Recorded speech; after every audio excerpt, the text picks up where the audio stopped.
আমরা এখানে যেটা করেছি, আমরা এটা অনুসন্ধানের রিপোর্ট নয়, আমরা সেরকম অর্গানাইজেশন নয়, এবং আমরা তবে আমাদের কিছু পর্যবেক্ষণ আমরা পরবর্তীতে তুলে ধরব।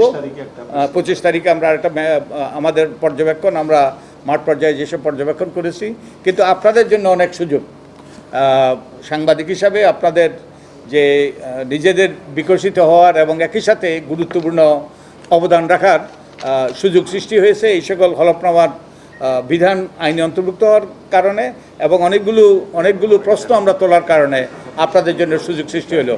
তো এখন আমাদের এই যে সভাপতি মহোদয় ওনার বক্তব্যের মাধ্যমেই আমাদের এই সংবাদ সম্মেলন শেষ হবে, এবং আপনি কিছু যুক্ত করতে চান? ওকে,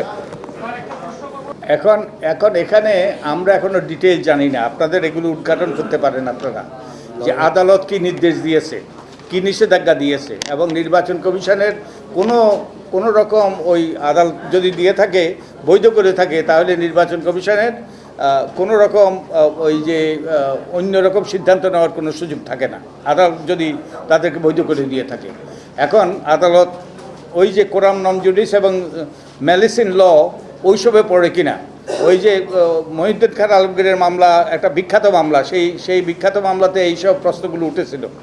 মহিউদ্দিন খান আলমগীরের মামলায় সেই ওনাকে রিটার্নিং অফিসার অবৈধ ঘোষণা করেছিল, অযোগ্য ঘোষণা করেছিল, নির্বাচন কমিশন অযোগ্য ঘোষণা করেছিল, হাইকোর্ট অযোগ্য ঘোষণা করেছিল, তারপর চেম্বার জজ ওনাকে পার করে দেয়, আমার যতটুকু মনে পড়ে, আমি সিরিজ থেকে বলতেছি।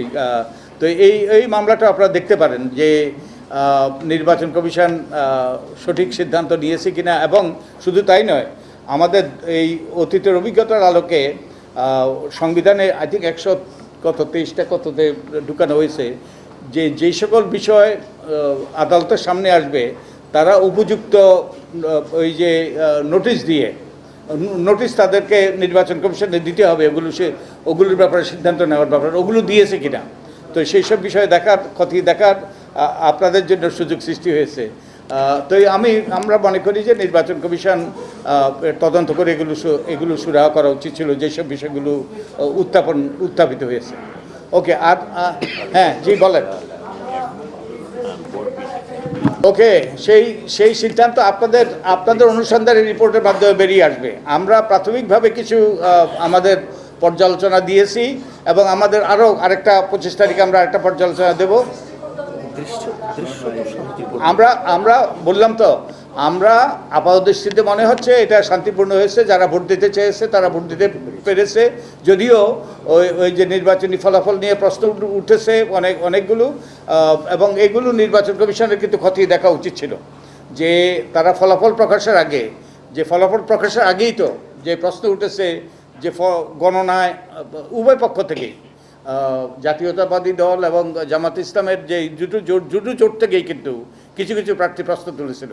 তো নির্বাচন কমিশনের যেটা উচিত ছিল, আমি যতটুকু আইনকানুন জানি, যে তারা এগুলো তদন্ত করে সুরাহা করে তারপরে গেজেট প্রকাশ করা উচিত ছিল। তাই অনেক প্রশ্ন রয়েছে, এবং এই প্রশ্নগুলোর আপনারা উত্তর খুঁজবেন, আমরা উত্তর খুঁজব। আমরা টিআইবি যে ধরনের সংগঠন, আমরা ভিন্ন ধরনের সংগঠন।